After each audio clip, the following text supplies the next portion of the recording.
So welcome, folks, to the Lenox Library. My name is Amy Lafave. I'm the local history librarian at the Lenox Library, and today's presentation is called Some Gave All, the Lenox Servicemen Who Played the Ultimate Sacrifice.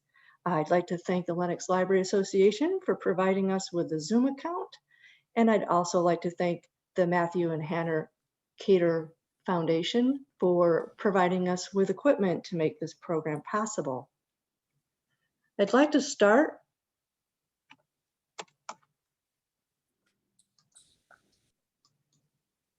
with a picture of the Patterson Monument. The Patterson Monument is dedicated to two Revolutionary War officers, General John Patterson and Major Azariah Eggleston. Pictured standing around the monument are the members of the Grand Army of the Republic. The date of this photograph is May 30th, 1892, which was then known as Decoration Day. Decoration Day is now known as Memorial Day. It used to be observed every May 30th, and today we observe it on the last Monday in May. It was created after the Civil War. The idea was that it was a good time of year for flowers to be in bloom, and the flowers could be used to decorate the graves of those who were deceased. So during that revolutionary time, as things started to heat up between the colonies and Great Britain, you see towns in Massachusetts issuing non-consumption and non-importation acts. This one is the one for Lenox. It's signed by over 100 heads of households in Lenox. And it starts with, whereas the Parliament of Great Britain have of late undertaken to give and grant away our money without our knowledge or consent, and in order to compel us to servile submission. Now, here you see John Patterson is one of the signers of this agreement, but there's another signer of this agreement by the name of Thomas Tracy. Thomas Tracy had a farm on E Street in Lenox. And Thomas Tracy was a member of Patterson's regiment who was sent to Canada in May 1776. This was a disastrous campaign. The U.S.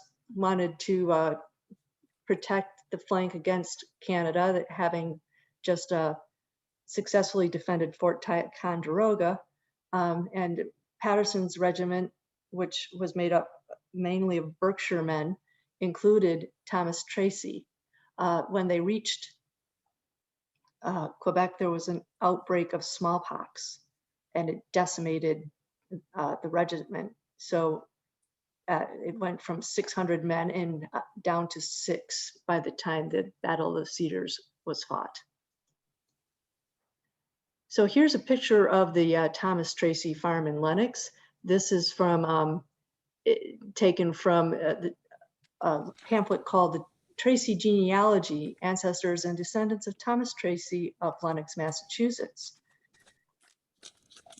Tracy did not die up in Quebec. He actually came home to die, and he was also buried on his farm. He's not buried in any of the local cemeteries. And this is a picture of one of his descendants posing with the gravestone. Now, I know the Lenox Historical Society just recently was trying to find this gravestone, because next to it was also the gravestone of Amos Stoddard, and they were unsuccessful in their search. It's a little more overgrown at this point, but there is a cenotaph in the Massachusetts Veterans Memorial Cemetery. I was able to find this on the Find a Grave website, which is a great source of information. And here you have a stone in memory of Thomas Tracy. So Here is a inset of the map of 1854 Town of Lenox map. The local lore says that the training for Patterson's regiment took place on Lyman Field. So you can see where J. Lyman's property was, and this is where the current Trinity Church is located. Next, across the street from the Lymans would have been the Hive, the home of Charles and Elizabeth Sedgwick. And then next door to the Lyman Field and somewhat across the street from the Hive would have been Ventford, the summer home of Ogden Haggerty. And this it becomes a thing because we are now moved up to the Civil War. And we're going to talk a little bit about Major William Dwight Sedgwick. He was the son of Charles and Elizabeth Sedgwick. He studied law at Harvard, married a German woman who was the daughter of Professor Telkamp, Louisa Frederica Telkamp, and he marries her in Germany. He moves out to Missouri and establishes a law practice. But when the war breaks out, he wants to fight in the war, and he wants to fight as a Massachusetts man. So he joins the 2nd Massachusetts Volunteer Infantry. He dies of wounds suffered in the Battle of Antietam.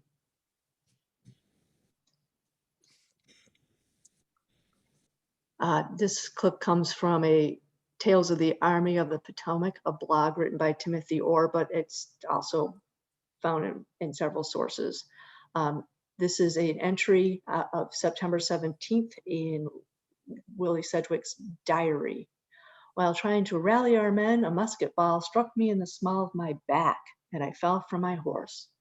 As I write this, I have been lying here more than an hour, powerless to move my right leg. I think that the wound must be mortal.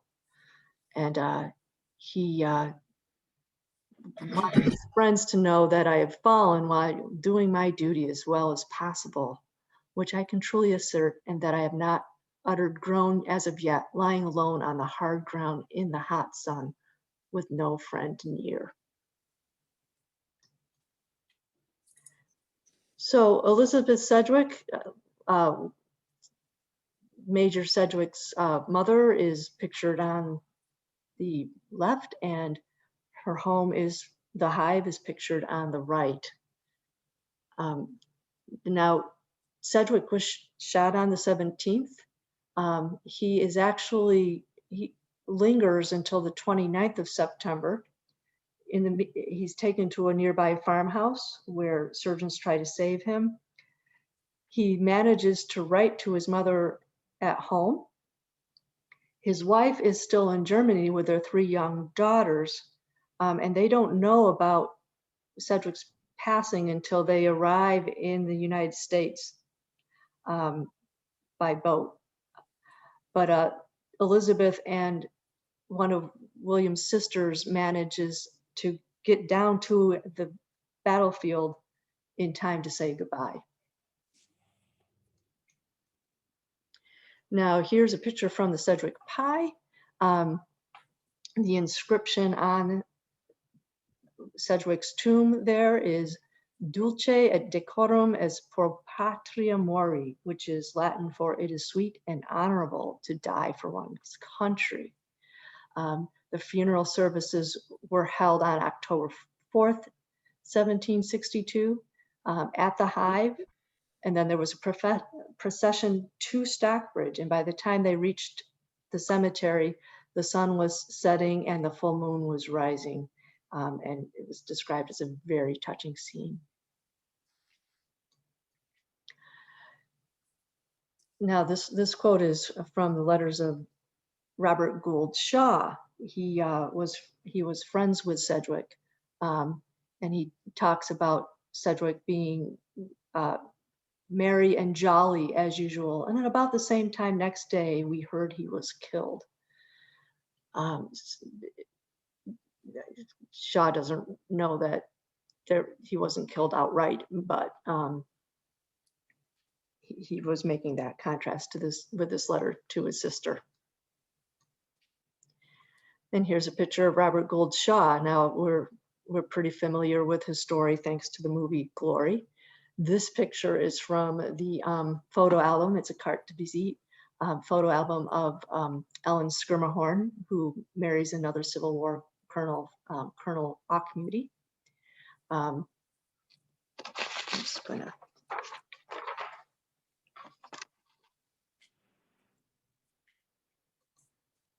Now, Shaw marries Annie Haggerty, somewhat neighbors to the Sedgwicks. They're married on May 2nd, 1863, and they're honeymooning at Ventford, which is the summer home of Annie's father. This is the location of the current Ventford Hall. This building was actually moved across the street. But their marriage was short-lived because, of course, Shaw would fall in the battle with the massed 54th. And here is Anna Haggerty Shaw's gravestone. This is at the church on the hill in Lenox. And as you can see, Annie outlives her husband by 44 years, and she does not remarry. So now we jump to the World War I, and what you're looking at here is a menu card. As local boys were drafted and sent off to boot camp to train to go over there, there was a dinner given in their honor, sponsored at the Curtis Hotel. You can see on the right, they had grapefruit maraschino and chicken broth in cups and all sorts of yummy things. And at the end, they were offered cigars, coffee, and cigarettes. You can see this one was held at the Curtis Hotel on October 4th, 1917.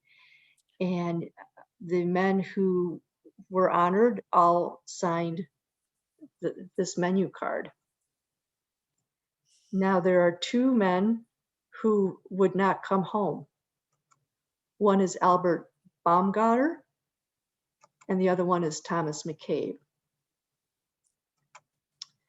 Here is a picture of the McCabe family.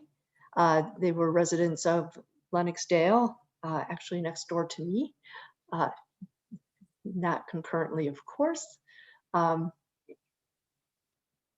here is Thomas in the upper right-hand corner. Now this photo was sent to me by Tom's grandnephew, Bill Corcoran. He was a member of, Tom was a member of the 82nd Division, which was nicknamed the All-American Division because members of all 48 states were represented in this division.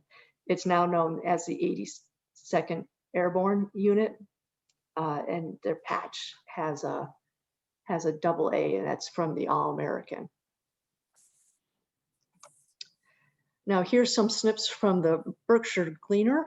The men would write letters and notes and send it off to the Berkshire Gleaner for publication. And this one had a poem, and I just included a couple stanzas. And the last two lines are, "Here man's supremest sacrifice, his life to save a friend. Is this religion? Aye, and mark you, these men don't pretend." McCabe sent this from a field hospital. He developed a case of trench fever, but survived that only to be wounded in a battle in the Argonne forest, where he eventually dies of his wounds. And here is the Meuse Argonne American Cemetery in France. There are 14,000 American World War I soldiers buried here, and that includes Thomas McCabe. Not too Irish. He's a son of John Joseph and Anna Maria McCabe, brother of James Aloysius, Henry Francis, John Joseph, and Margaret Mary. He was also postmaster at the time before he was sent off to war.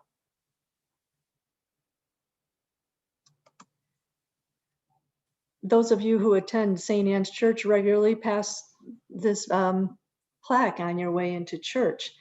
This plaque is mounted on the wall in memory of Lieutenant William F. Davitt. He's the chaplain of the 125th Regiment, a graduate of Holy Cross, ordained in Montreal in 1911, and he was a curate of St. Anne's Church in 1916. When he was at Holy Cross, he played football, so he was a fine physical specimen, and enlisted in the war. He wanted to be over there and be a chaplain. He is claimed to be the last officer to be killed in World War I. He was killed about an hour before armistice was officially declared on the 11th month, the 11th year at 11 o'clock. And here's a clip from the Stars and Stripes magazine. Mentions a pretty little church in Michigan, but I'm pretty sure they meant a pretty little church in Massachusetts, making the illusion that just as morning mass was starting here, their curate was dying over there. Father Davitt was beloved by his regiment, and he was also beloved by one of his teammates at Holy Cross, who wrote to Father Davitt's mother, "In his regiment, I found everywhere the sincerest sorrow. They had learned to love this wonderful, brave, big-hearted boy of a chaplain, and sadness indeed overpowered them to be thus separated from him at the moment of victory." There was a pontifical mass celebrated at St. Anne's by Bishop Bevan. There's a description where the interior of the church and the altar were decorated with American flags and purple and black streamers.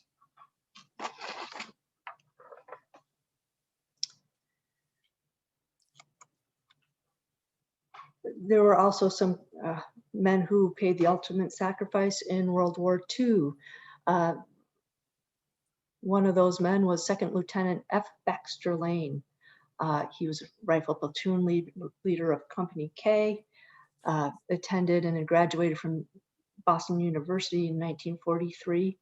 He was killed in the Battle of Iwo Jima.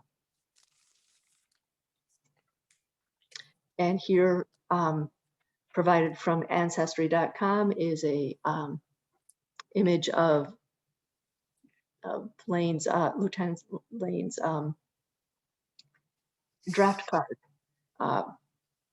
Gives his date of birth, gives an address of Clifford Street, which is a misspelling because it's actually Cliffwood Street.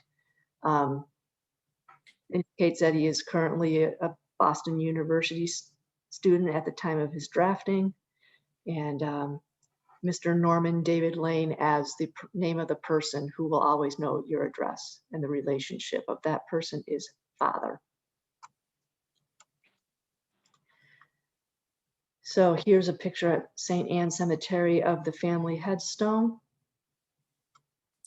And here's his own separate stone at St. Anne's.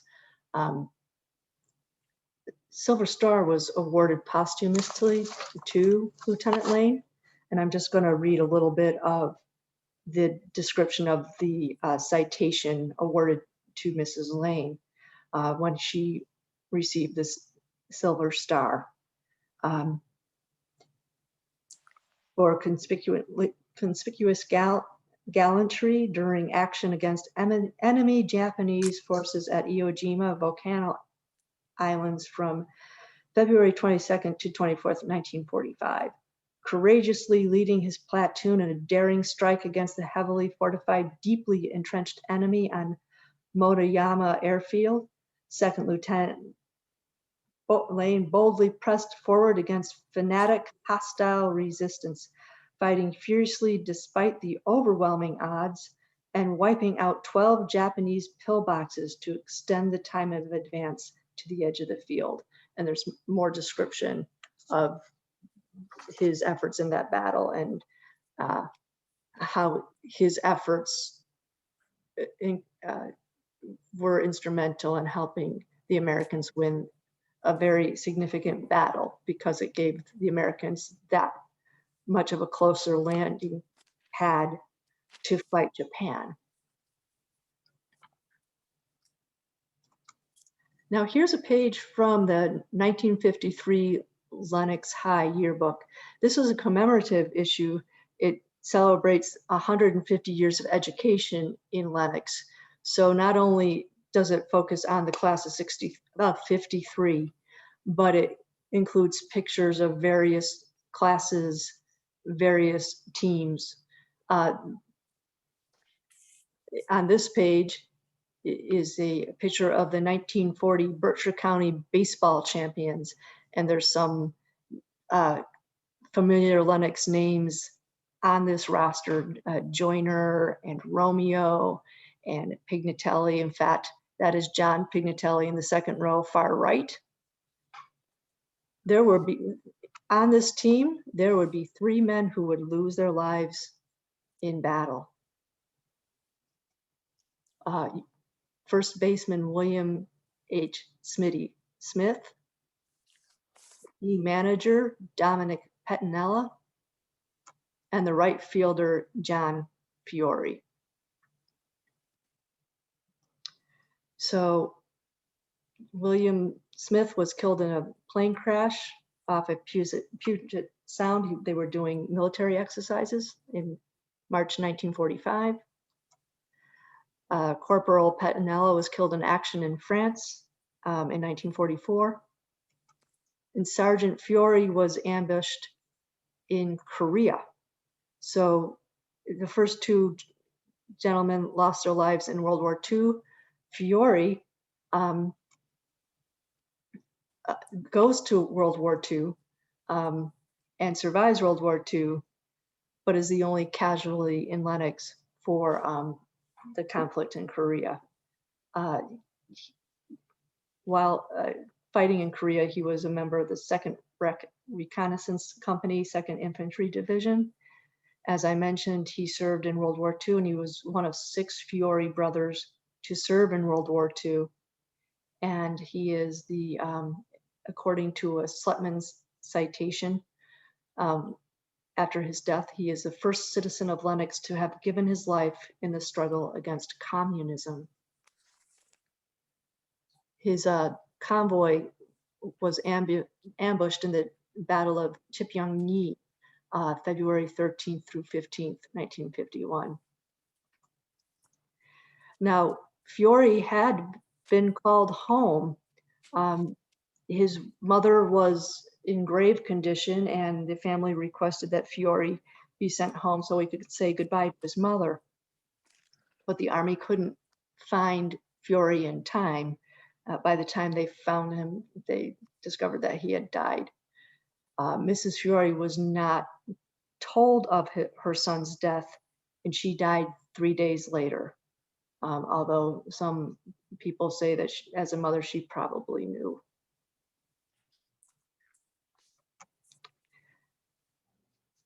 In Vietnam, we lost Lieutenant Commander William Coakley. He was shot down over Vietnam in September of 1966.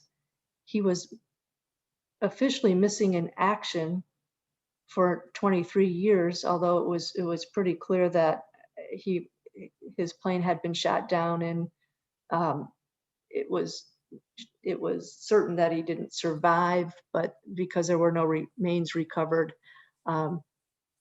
they declared him missing in action until the remains were found and returned home in 1989. So at this point, I am going to, let's see, we're going to watch a video. This video is of William Coakley's brother, Dr. Robert Coakley. Most of us know him as Bob Coakley.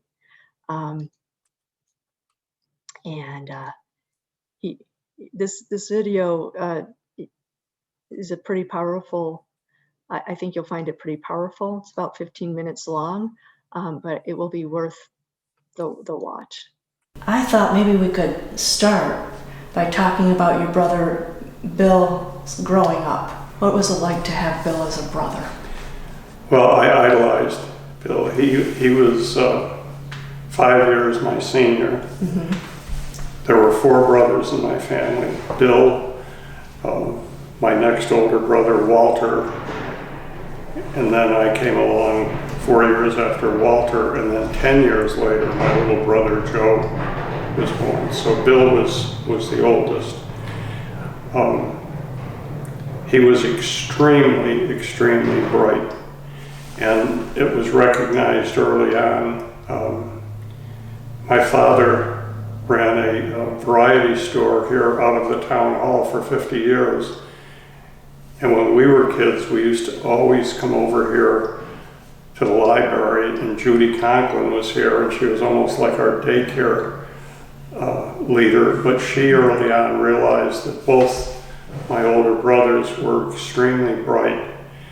Bill went through 7th grade, and at that time, Cranwell was one of the most prestigious prep schools in the country. And they decided they would offer the top student in 7th grade. It had to be a male, it was an all-male school, a scholarship. And so Bill got that. He graduated from there at 16 years old. Wow. But he won every academic medal at Cranwell. They had a medal in each discipline. And then, of course, they had the valedictorian. He won every one of those. It was a Jesuit, and they tried to funnel their real good kids to the Jesuit schools, and so Holy Cross being one of them. Bill earned a full academic scholarship there. He decided he wanted to be a pilot, so after he graduated from Holy Cross, he went into the Naval Cadet Program, went to Pensacola, earned his wings there, and he flew in a variety of flight assignments. But early on, they tested him. They tested all the pilots, and they went, whew.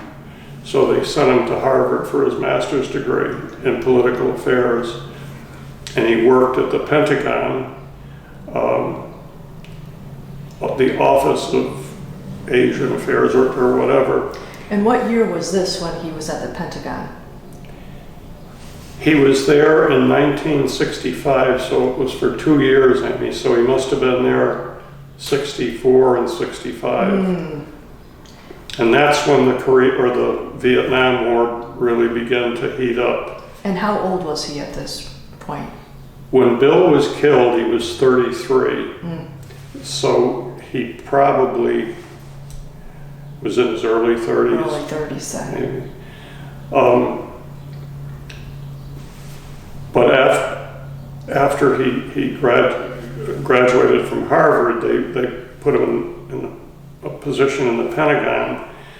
And then, I don't know how, but I have the information that out of 300,000 possibilities, or 30,000, I don't know which it was, he was selected to be the naval aide at the White House during the Johnson administration.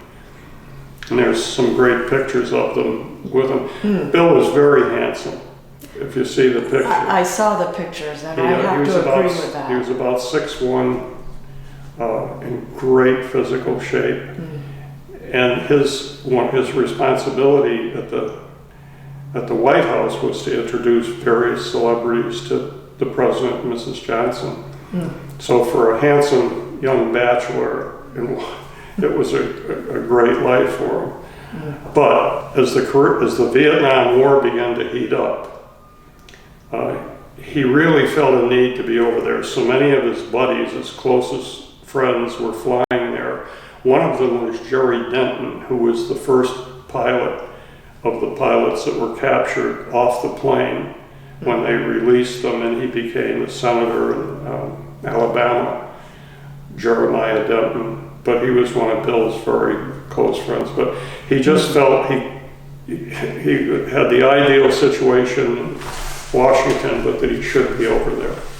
So he petitioned Senator Conte, and he was allowed. So he flew off the aircraft carrier, the Constellation, and he flew a jet that was called the Skyhawk jet. And he had made 33 combat missions when a morbid irony occurred that our little brother Joseph, 18 years old, and his little girlfriend were both killed up by the Lennox house when a drunk driver crossed 3 lanes and hit them head on. The drunk driver, by the way, got a $200 fine, and that was it, and a broken nose. Wow. But in any event, so Bill was flown home on bereavement leave. And while he was home, we had an opportunity to talk. And it was a terrible situation for our pilots, the Navy pilots that are the best and the brightest. But they were flying virtually kamikaze missions. The North Vietnamese knew, but they had intercepted radio information to Washington, D.C., so they knew every flight coming in. So it was a shame, the number of great kids that were shot down, and that's why there were so many pilots, prisoners of war over there. But Bill knew the odds. He said to me, just prepare our mother. It's a tough situation. And on his 7th flight back, his 44th, is when a ground air missile hit his plane. And they flew in pairs, and the fellow pilot, Dan O'Connell, was flying with him, and when he saw the explosion, he contacted us later. He said there was no way Bill could have survived. Having said that, though, there was no body recovered. So they flew search and rescue for 3 days, and the downed pilots had a beeper that they could activate, but there was no sound of it. So for 23 years, although he was legally listed as deceased by the Navy, he was still a POW. And then in 1989, the Navy contacted us that his remains had been returned. I spoke just before that, I think it was 85, at the Dalton American Legion. Silvio Conti was on the program, and they told me that they knew that the North Vietnamese had over 400 sets of remains of downed pilots, and they were going to divvy them out for war reparation funds. But under intense pressure, they had to do that. And early on, they were sending fake remains back, chicken bones and whatnot. Our country set up a forensic lab in Hawaii, and when the Navy personnel came to meet with us, they said that the expert that had examined Mengele, a terrible war crime, did those experiments, right? They developed it, so they said there's absolutely no question it's Bill. And when before the pilots flew, they got every medical record they could possibly have on them in the eventuality that they were knocked down. So they went through a clavicle break that he had and his teeth and whatnot, so we knew that it was Bill. So in 1989, he was officially called deceased. Mm-hmm. And my mother wanted him buried here at St. Anne's, I remember not that. in Arlington. And subsequently, the highway on Route 7 and 20 has been dedicated in his honor to Lieutenant Commander William F. Coakley Highway.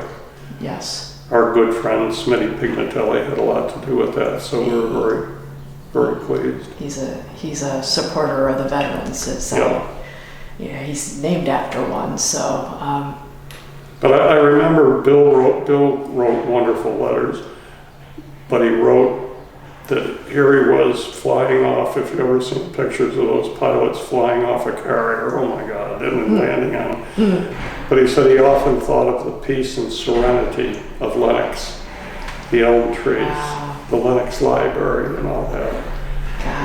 And he talked a little bit about that when he was home for my little brother's funeral. So. But he loved Lenox.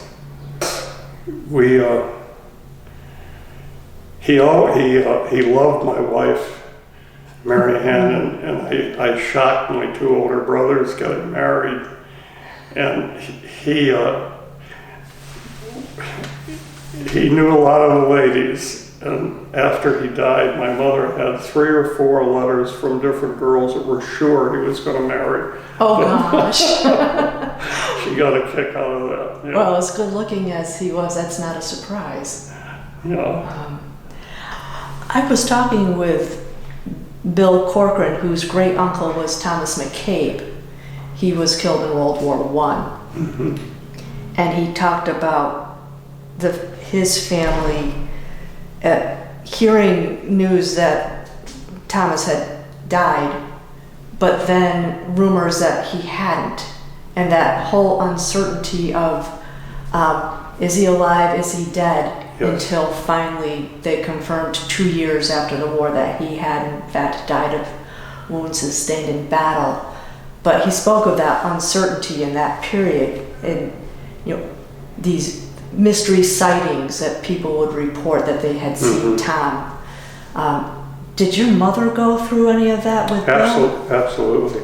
Her greatest fear was that he was alive but a prisoner of war. Yeah, and I don't know how many times in a dream I was dreaming that Bill came home. Oh gosh. But so when his remains did come back, it was hard for people to say, gee, we're so sorry, but in many respects it was such a comforting feeling to know for sure that he had been killed, and that gave my mother real comfort. Yeah. That's good. And she was a deeply, deeply religious Irish Catholic woman. I mean, Fred Gilligan, my high school coach here, he said she's one of the few true believers that I've ever met. So that really helped her. She was a lot stronger than we were. The other awful happening in our family was my grandson, the Marine, being killed, and we were so close to him, RJ. And he's buried next to your brother up at St. Anne's. Yeah, absolutely. He spent so much of his time here in Lenox. He went to the sports camp, and he was a real Marine. He served tour of duty in Afghanistan. He served tour of duty in Kuwait. And he was just on his way out again to Afghanistan when this needless accident, the Marine officer that had them do this nighttime mortar thing, and the mortar blew up and it killed 8 Marines. Gosh. It was totally unnecessary. He got in a lot of trouble over it. But yeah, so, yep. Bill was always an idol to him. So, I can imagine. yeah. It's interesting, Amy. Just yesterday I watched it again, Flags of Our Fathers. And that has to do with Iwo Jima and Baxter Lane, who the VFW was named for Bill and Baxter Lane and Cap Conklin. Right. But he was there, and it was saying that the Marines, they knew it was a terrible thing. That it was terrible. We sent those poor kids in, and they were slaughtered on the beach. So many of them. They said that the thing that kept them going was their fellow Marines, the guy on your right and the guy on your left, that camaraderie. And that was Bill. He had such a plum situation in Washington, but the pilots were very, very close, and many of them were married. And Bill just, he said after a while, I just felt I can't keep this up, and that's when he contacted Silvio Conti. Gosh. Yeah. And when he came home, because of our little brother's death, he sure didn't have to go back again. He knew what was going on, but yeah, deep camaraderie for people. This Flags of Our Fathers was saying deep camaraderie amongst the Marines and the pilots and whatnot. I've seen numerous stories that make that point. Yeah. Yeah. So I think that was a pretty powerful presentation. I thought it was worth the time to watch that, so I appreciate you joining in and watching that with us. So there are several displays of commemoration in town. This one is the World War I memorial. It's in the foyer of the town hall. It lists men who participated in service. Hard to see, but there are gold stars next to the men who paid the ultimate sacrifice. Does seem to be Lennox men and not Lennox Dale men. There's a couple of men from the Dale who also participated, and they're not on this list. At St. Anne's Church, there is an honor roll of World War II men. Again, gold stars next to the men who paid the ultimate price. It only includes men who were parishioners of St. Anne's Church. So for instance, the North brothers, Charles and Richard, who were both killed in World War II, and for whom a bridge on New Lenox Road is named after, do not show up on this list. There isn't a dedicated World War II monument in town. There's also no Civil War monument. There had been some talk of starting one and creating one, but it didn't get off the ground. There is a monument in Lennoxdale dedicated to the 3 men who lost their lives in World War I and the 3 men who lost their lives in World War II. The American Legion from the Dale is named the McCarnell Legion. McCarnell stands for McCabe, Carty, and O'Connell from World War I.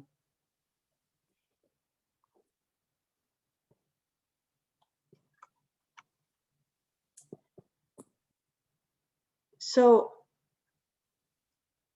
I appreciate you joining us today. I'd like to end this presentation with this shot of the Mountain View Cemetery at sunset. And it'll be accompanied by a playing of provided by the U.S. Army Bands Online, which the clip is taken from the Internet Archive.